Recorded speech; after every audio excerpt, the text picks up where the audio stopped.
You want to kill her? Yeah. Okay, go. Te vamos a encobijar. Go. En vez de decir no. Tu mamá. Sí.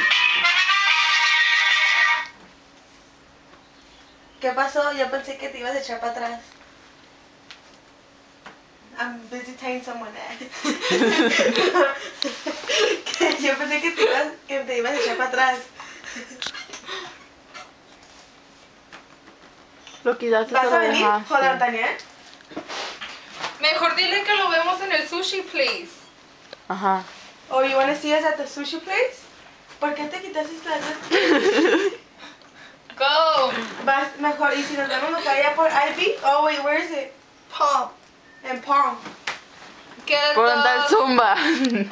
Por donde está Kentucky Fried Chicken. Púrale. Que si quieres ir a comer con nosotras, vamos a ir allá por la Palm. Agarro. Chico.